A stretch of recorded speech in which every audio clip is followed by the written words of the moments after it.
Hello, everyone. Thank you so much for your time and attention this afternoon. It's an absolute pleasure to be here with you. Today, we're going to talk about a somewhat non-traditional, although ironically the oldest form of cannabinoid medicine there is, which is our own bodies. So today we have some really, really amazing women here to share their expertise with us, both from a chemical and scientific perspective, as well as a patient care and their own use of cannabinoids for their health. So I hope that you find this topic today of utmost interest, because every one of you is endowed with an endogenous cannabinoid system that deserves support. So one of the most fundamental questions here is, what is the endogenous cannabinoid system? And one of the reasons we have a hard time describing this is because it was so recently discovered. We discovered the circulatory system, eons ago. We discovered the central nervous system ago, so many hundreds of years ago. But the endogenous cannabinoid system was really first discovered in just the 1990s. So if you think about all the other areas of medicine where we have advanced and we have a really fundamental understanding, we know exactly how vision works. We know exactly how, audition works. But we don't really know a lot about our endogenous cannabinoid system because it literally hasn't been in our consciousness for very long. So there are really a couple of key players involved in our endogenous cannabinoid systems. One is the cannabinoids themselves. And there's two big guys, 2-AG and anandamide, or the bliss molecule. But those are two of a whole host of molecules that our bodies naturally produce.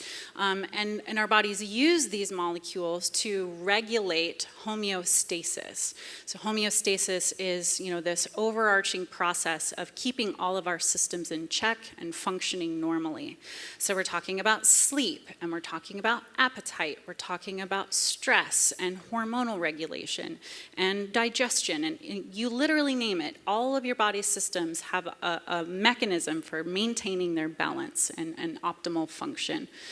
So the molecules themselves play a huge part in that, but those molecules have to act somewhere. They have to act on a target. And those targets are largely the cannabinoid receptors, Cb1 and Cb2. Cb1 is mostly in the central nervous system, and Cb2 is mostly in the immune system, floating around your body and your bloodstream.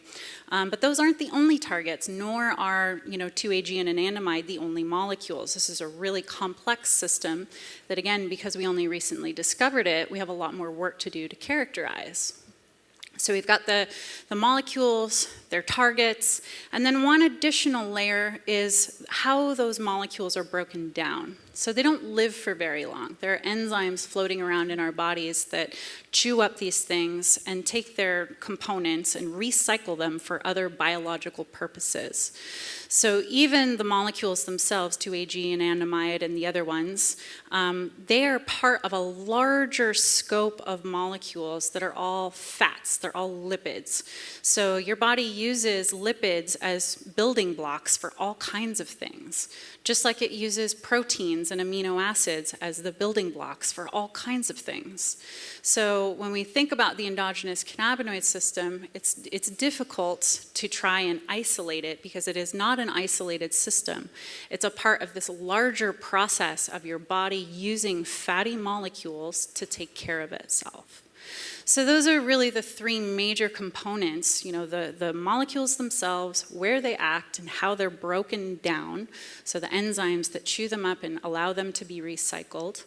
And not only cannabinoids and cannabis-derived molecules play a part in interacting in this system, there's a whole host of other things that influence how many of those molecules we have, the genes that turn on and off constantly that are involved in this system, and the kinds of other non-cannabis activities or foods that we can engage with that will support that system, which ultimately supports our health and homeostasis.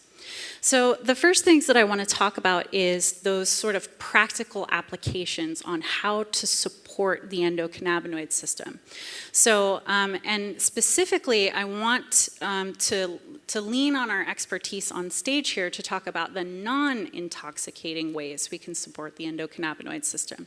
You know, THC is very well known for its ability to produce mirth and euphoria and intoxication.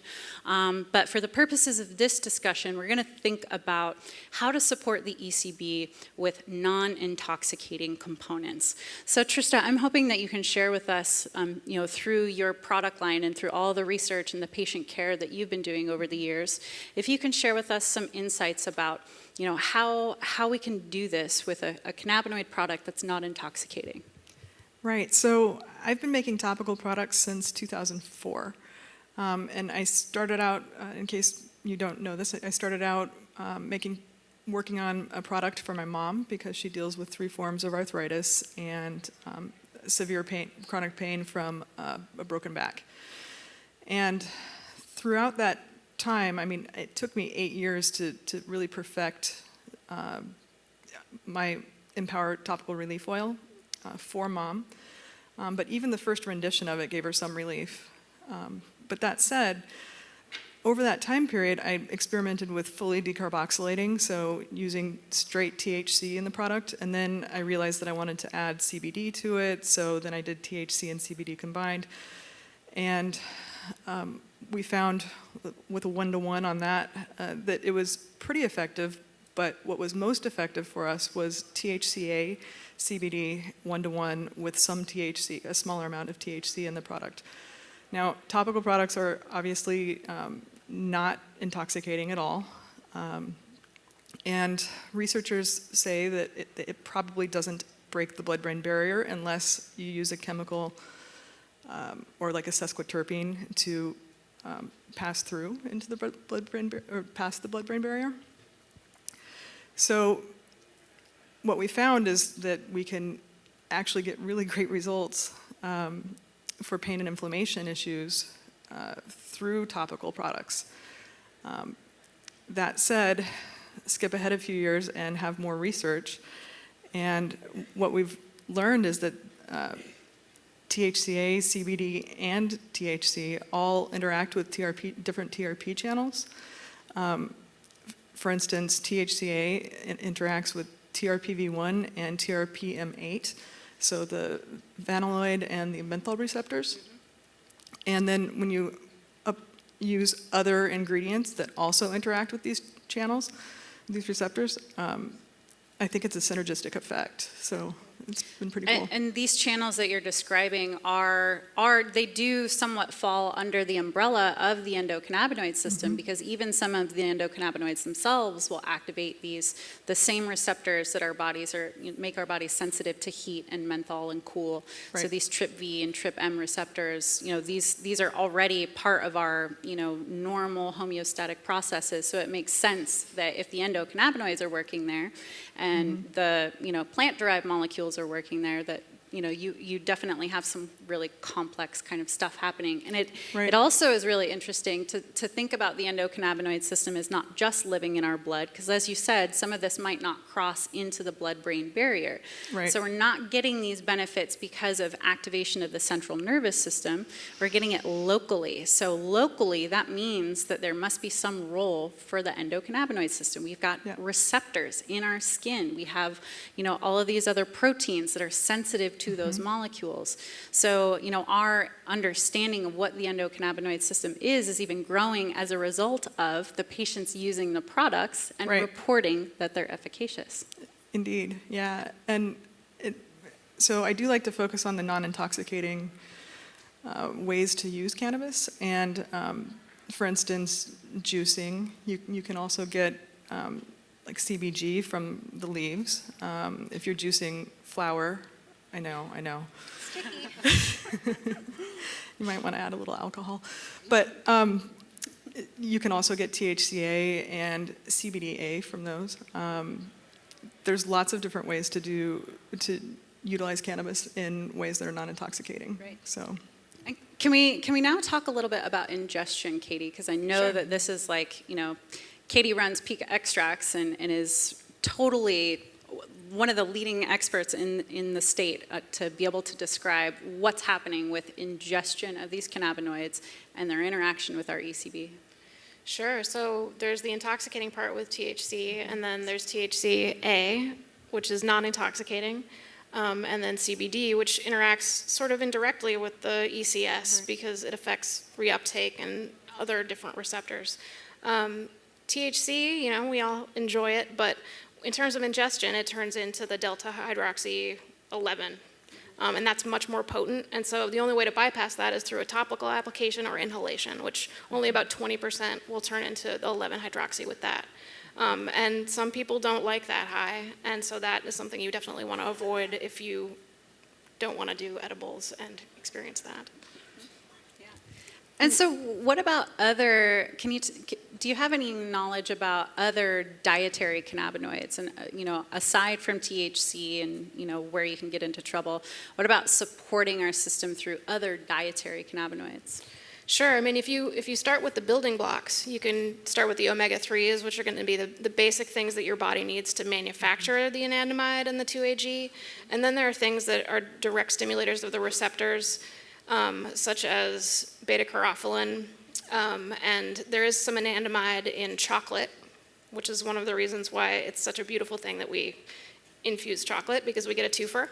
And there's another couple of compounds that are very long and hard to pronounce that are mimicking anandamide in chocolate as well. And there's a couple other things that are sort of interesting to think about, like Tylenol, for instance, will inhibit the breakdown of anandamide, and so that will create a serum increase in anandamide after you take it for 4 to 6 hours, which probably is the reason why we experience pain relief. And there was a really cool study that I read about a year ago that talked about Tylenol being really good for emotional discomfort, anxiety, and depression. And that was a little bit of a breakthrough for people. It's like, is emotional pain and physical pain, is that something that can be treated with anandamide? And it seems like yes. Yeah. Well, that's really fascinating that you bring that up. One of my most recent papers in scientific literature, and this is like super nerdy, you know, cells and rats and all that kind of stuff. But the whole point of the super nerdy paper is that this emotional component of pain and the somatic component of pain are actually two sides of the same coin. Right. So, you know, our other traditional analgesics that we, you know, attempt to use to just shut off the somatic component of pain, they're only so effective because they ignore the whole other half of the equation, which is this emotional suffering. Right. So I love this idea of like boosting our own, you know, endogenous cannabinoid, you know, systems to be able to support that kind of stuff. Yeah, and drawing on that, anandamide is lowered in people who have PTSD. And there was another really neat, really geeky study about 9/11 survivors, and the people that had lowered anandamide levels were more affected by their trauma. And so there's a lot of promising things that we can look at, and this is a really good way to say, like, there is demonstrable evidence that some sort of nourishment of the ECS, either by THC or whatever, is helpful in PTSD, and this is why, is that it's about deconsolidating or forgetting these negative, scary, traumatic experiences. And physical trauma is emotionally traumatic, and so, for instance, Tylenol and surgical trauma, maybe this is why it's so useful as a post-surgical intervention, is you mix it with the opiates, and it addresses the emotional aspect of this horrible thing that you've just gone through.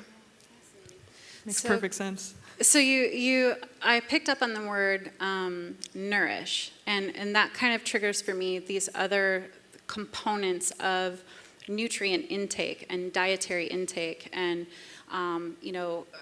consuming cannabinoids along with fats versus consuming them along with sugars or on an empty stomach, and all of those sort of larger digestive and metabolism processes that might totally affect not just how high an edible will make us, but all of those other things, the absorption of those chemicals for our benefit. And so, Trista, I'm wondering if you can talk a little bit about the interaction between the diet and the cannabinoids. That is a great question. So I've been on a ketogenic diet lately, and I ingested some THC, and I found that it stayed with me for a solid 8 hours. And so can you, for those of us who haven't experienced the ketogenic diet, can you describe what it is and what the benefits might be of it? Yeah, so a ketogenic diet means that I don't eat any sugar or carbs, or people on a ketogenic diet don't.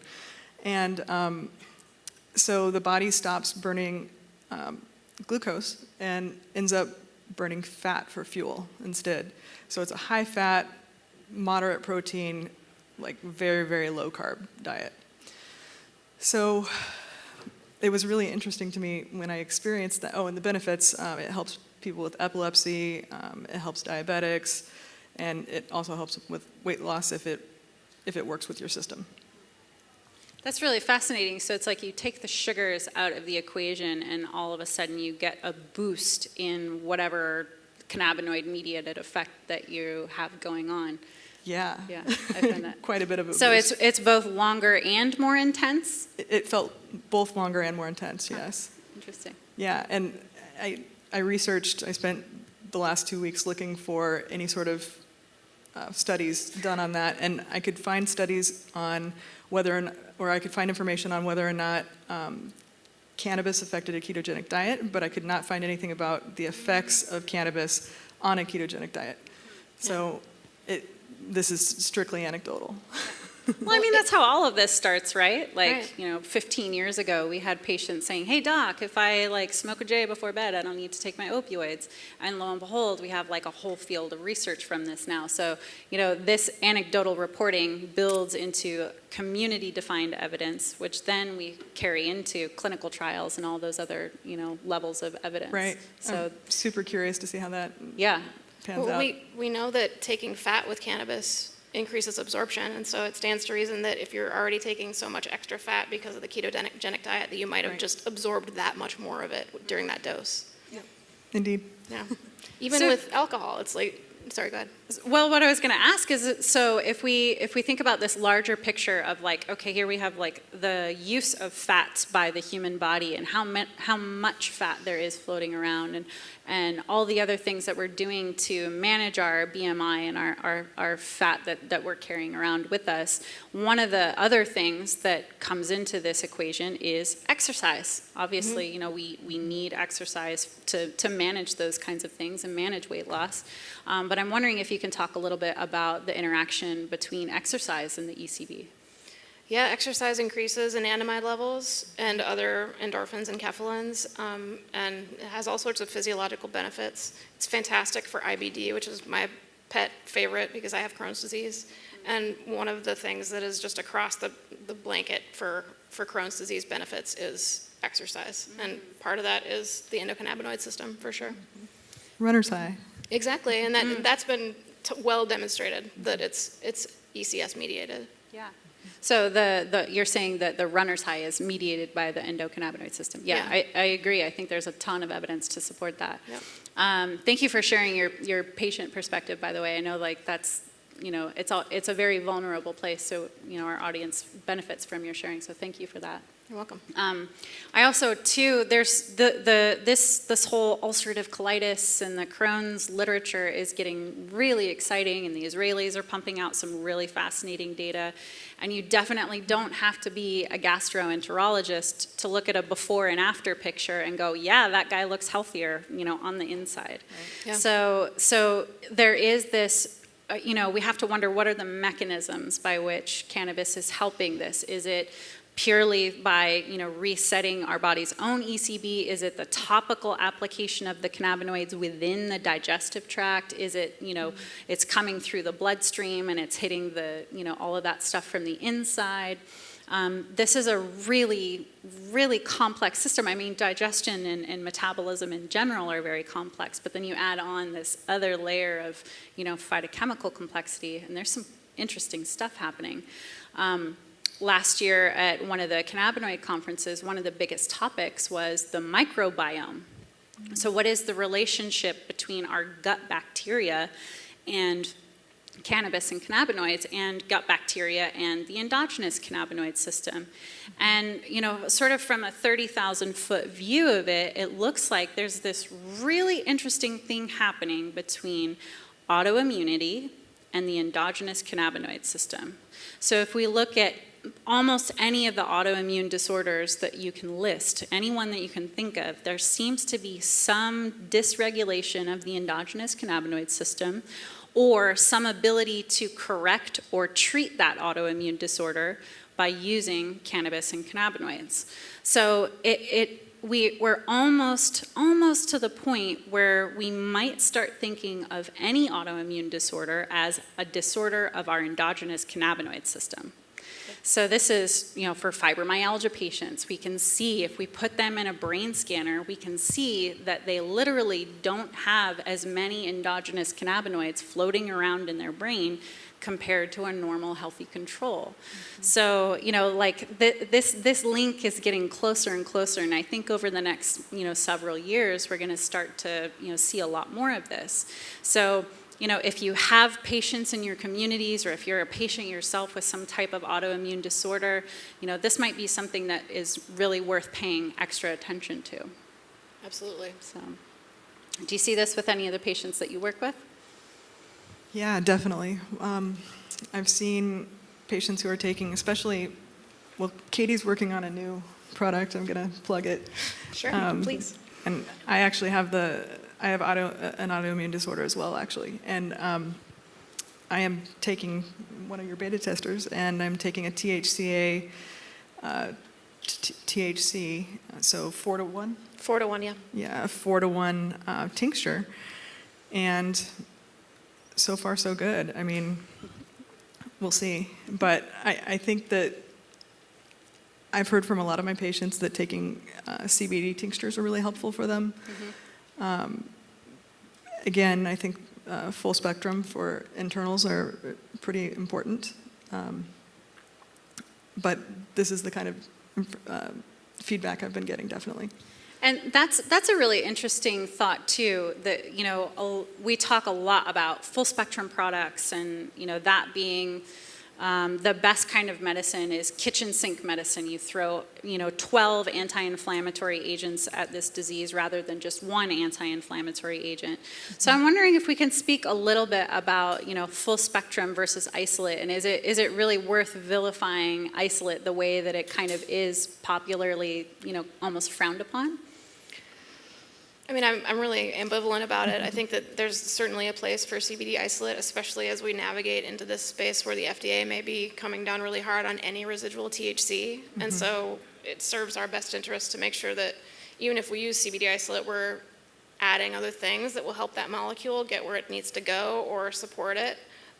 Because there isn't a ton of evidence that CBD alone can exert the kind of effects that we need without some sort of other help, especially if you are really diminished in your anandamide levels or 2-AG levels naturally. When taken internally? Yeah. So I have a little anecdote. When I used to work at OHSU, we were doing an isolate study on EGCG, which interestingly enough is also a CB2 agonist, but that wasn't what we were using it for. We were using it for an antioxidant therapy in MS. And the problem is that EGCG alone is really caustic and causes a lot of digestive upset. And so green tea, which is where you get EGCG from, is not caustic at all. And you can drink as much green tea as you can without having any problems. But EGCG taken alone was not very beneficial clinically because it gave everyone heartburn or nausea. And so there's some things that I really enjoy about full spectrum effects because it tends to buffer the negative impact of some of these more harsh molecules. Yeah. I think that Delta-9 is also a perfect example of that. Like we have dronabinol, which is a FDA-approved medication. It is a synthetic form of Delta-9 THC. And when you give this to patients, they don't tolerate it very well. It's too much for them. You bombard the CB1 receptor and people they won't stick with the medication because it just doesn't work. Whereas if you buffer its effects and you interfere with that CB1 receptor mediated, intoxication by including lots of other molecules in there, even if there is no other evidence for the entourage effect, tolerability is a real thing. If a patient will take the medicine rather than not taking it, already that's an entourage effect or an ensemble effect. Right. So yeah, So I'm curious, though, we've talked a lot about the cannabinoids, and you're talking about supporting CBD to help it get to its targets, to be able to do its job and mediate health and support the ECB.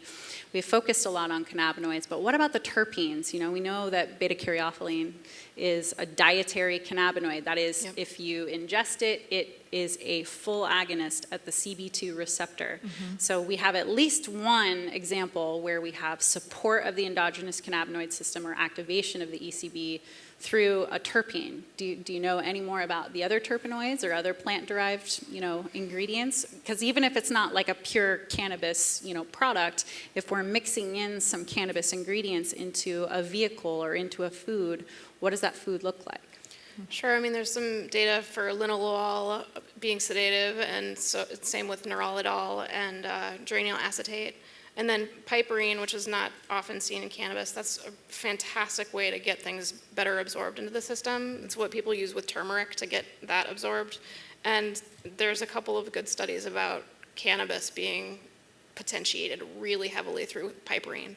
And so some of them may be acting as co-solvents too, which is kind of a fascinating idea. Like when we use our CO2 extraction, we ran orange peels through it one time, and we got the limonene and the orange oil, and it was such an amazing solvent that it completely cleaned our system. Nice. And so, and we've noticed that when we extract flower that is high in these orange and citrus and pinene, it tends to be a thinner oil, and it's less chunky, and so there's something about it that is acting as a co-solvent for these cannabinoids, and so it makes sense that they could be sort of as an emulsifier or a co-solvent that's helping with absorption when you're taking them internally, yeah. Or inhaling them too.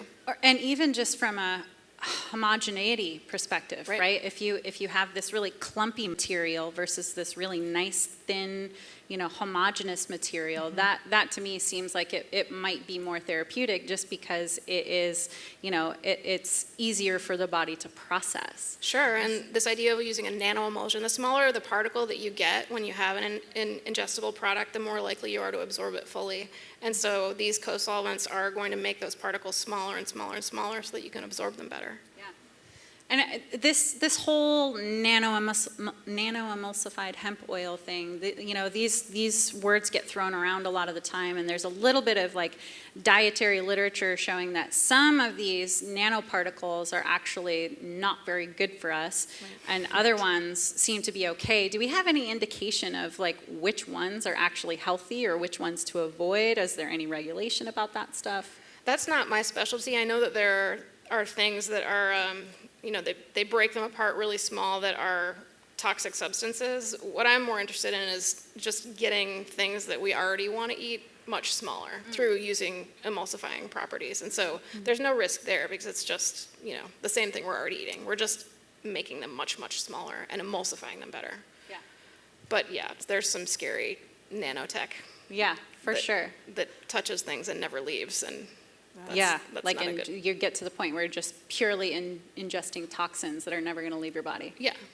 Like Teflon, it just sticks and stays. Thanks. Well, so we've talked a lot about dietary stuff, and we've mentioned exercise just a little bit. So are there any other lifestyle factors? We've talked about, sort of practical applications of supporting the endogenous cannabinoid system. And we've mentioned just a hair on the autoimmunity stuff. But I'd like us to really think about, like, what are the other repercussions? Like, what can really go wrong when we have a misaligned endogenous cannabinoid system? So we've talked about that link between autoimmunity and really... I'd like to delve a little bit deeper into clinical endocannabinoid deficiency or clinical, the endocannabinoid deficiency syndrome. Mm-hmm. So, this is a kind of a theoretical topic at the moment. This is almost a theoretical diagnosis. We do definitely have some literature to support that.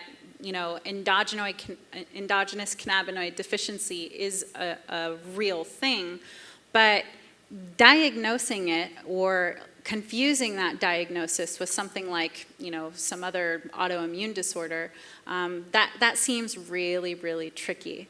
So I'm wondering if you guys have any, from your own perspectives as patients or from patients that you've worked with, like what can we say about clinical endocannabinoid deficiency?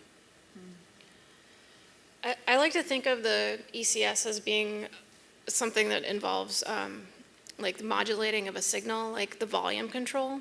And so I'm really fascinated by this disorders of hyperalgesia, so hypersensitivity to stimuli or pain. So the ones that are really well documented with the ECS are migraine and fibromyalgia and PTSD, and so and IBS. And so all these things have in common that normal stimuli are happening, but there's an overreaction. And that's so much of what autoimmunity is about too, but it's taken that extra step.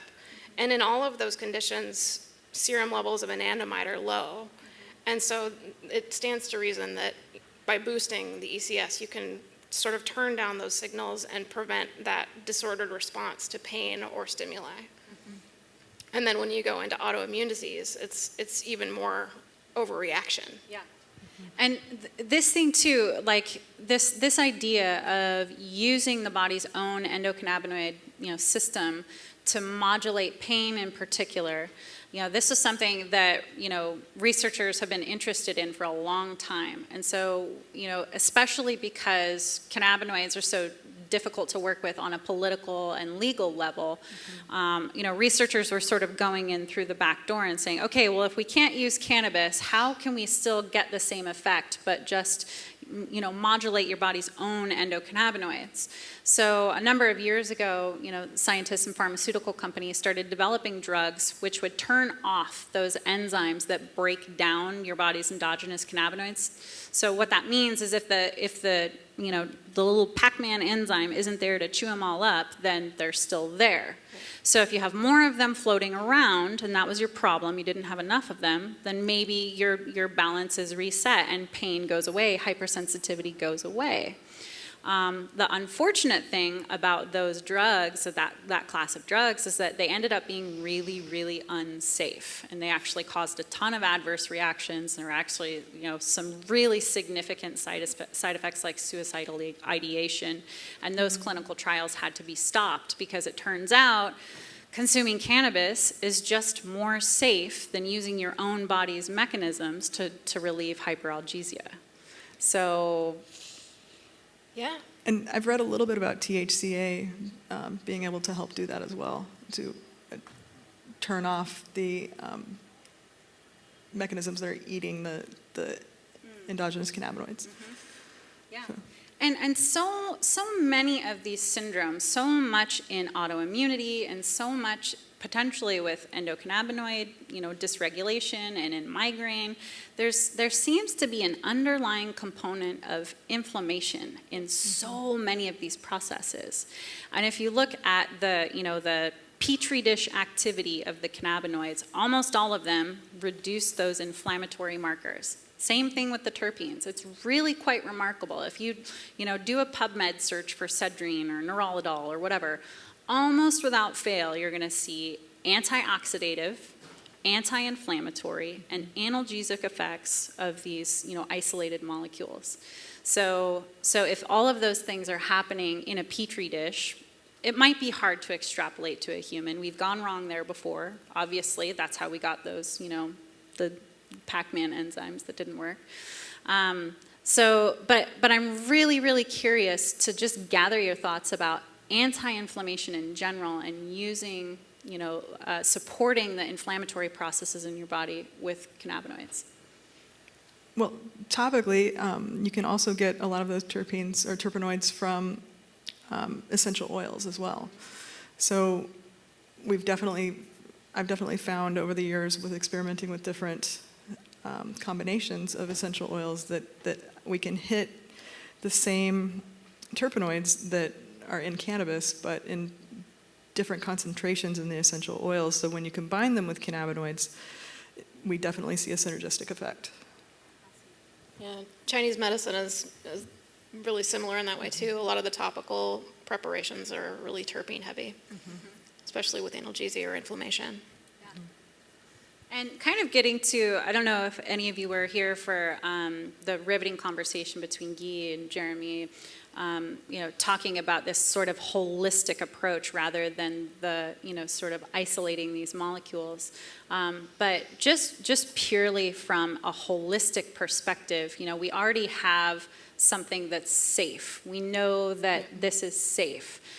So it stands to reason that using a safe therapy is probably, better than using something that we understand the mechanisms of and we have clinical trials for, but we have this whole other host of side effects. So, I personally, if it's not obvious already, I personally am in the camp of holistic medicine and full spectrum products, because, again, it makes sense to attack inflammation from a dozen or so different mechanisms, because even inflammation itself, we like to put this nice simple label on it, inflammatory or anti-inflammatory, but inflammation itself has tons of different mechanisms. There are prostaglandins, and there are COX enzymes, and there's a lot of different things, and it's not just one pathway. That's why we have, non-steroidal anti-inflammatories, and then we have steroidal anti-inflammatories, is because this is a really complex process. So being able to think about, this link between inflammation, autoimmunity, the endocannabinoid system, I could see over time how we're going to end up with this like Venn diagram of all of these things, and where all of that stuff overlaps. I think we're going to start to really see some interesting conclusions about which diseases fall into this, triad of inflammation and autoimmunity and dysregulation of the endocannabinoid system. Yeah. I do want to put in a little word of pro isolated molecule for CBD, just because with topical products, especially in using the different essential oils, also carrier oils like jojoba oil also have anti-inflammatory properties. So we can still hit a number of them without going full spectrum and being legal in areas where people have no access at all. Totally. Right? So there's that too. Yeah, this brings up a really great point, because in Oregon, what our patients have access to is a totally different ballgame than, what most people around the world would have access to. So yeah, I like this idea of having support for the endocannabinoid system that isn't dependent upon, adult legalization. Right. Yep, absolutely, I agree. Well, I also think that one thing we haven't talked about, we talked a tiny bit about Chinese medicine, but we haven't specifically talked about acupuncture or other kinds of alternative medicine. So do you guys have any expertise on that? I've read a tiny bit in the literature, but I'm curious if you have some notes. Well, I have a degree in Chinese medicine, and I'm an acupuncturist. Isn't that helpful? What a coincidence. And acupuncture is fantastic for mediating all these things, and there's been some good studies about increased anandamide levels, increased 2-AG levels, receptor stimulation of Cb1 and 2 at local sites where the needles are. And then there's also just every single one of my patients when they leave my office is high, and it's pretty funny. And I went almost a year without getting an acupuncture treatment myself, and then I had one, and I was like, oh, this is what I see every day when my patients drift out of my office, blissed out, and they forget to pay, and they, and so it's been really interesting to work on both sides. From essentially, it's endogenous mediation, what I'm doing with acupuncture, because I'm not introducing anything but needles to them, and so it's their own endogenous system that's doing all the work. And then with my business doing THC and CBD therapy, it's like coming from the outside. And so I have some patients who do not tolerate cannabis products whatsoever, and they lean a lot more heavily on acupuncture than they do on cannabis products. This is fascinating. So, there are several different kind of levels of patients and their ability to tolerate, especially THC or any cannabinoid therapy. And you have people who, they can tolerate it pretty well, and you can give them a nice 1-to-1 tincture, and, at bedtime they can handle 2.5 to 5 milligrams of THC, in combination with a lot of other great molecules, and they do just fine. But for some patients, that's way too much. They spin out, they get paranoid, and you have to back them down to perhaps a 1:9 kind of ratio of THC and CBD plus all the other stuff. And then you have people who still that's too much, and you might need like super, like true microdose ranges of THC. And then now this is making me think of like that one level below who even like a hemp-derived product might be too much for them. And so the only, or at least their entrance into cannabinoid therapy is actually from within their own bodies. That's fascinating. I have often thought about, Chinese medicine is really interesting, and, I grill my girl all the time, Whiskey, I don't know if you're here. I grill her all the time. I'm like, what is this doing? What is the mechanism? She's like, we follow the protocol and we get a result, and it's reproducible. So I'm like, okay, I get that. If you have reproducibility, something is going on, but what are the mechanisms? What's actually happening? So this idea that maybe most of the mechanisms for at least acupuncture, and kind of saying Chinese medicine, that's too broad of a brush, but at least for acupuncture, that one of the primary mechanisms by which it's having efficacy is this boost of your own endogenous cannabinoids. I love that. Yeah, and the opiates too, opioids. They're increased enkephalin and endorphin levels too during acupuncture. And so it's kind of a holistic, feel good. I mean, depending on the points too, and what therapy you're using. Yeah. But yeah, it's totally endogenously mediated, which is it's fun and it's empirical. They're still struggling with the science, but it's certainly reproducible and it's empirically based. Yeah. And I like that you bring up the endogenous opioid system too, because although we have a heavy emphasis on the ECB, given the context, the endogenous opioid system is of critical importance, and it's not acting in isolation from the ECB. In fact, they're very much intertwined, as evidenced by my entire career, which is what I've been studying since 2004, is the interaction between opioids and cannabinoids.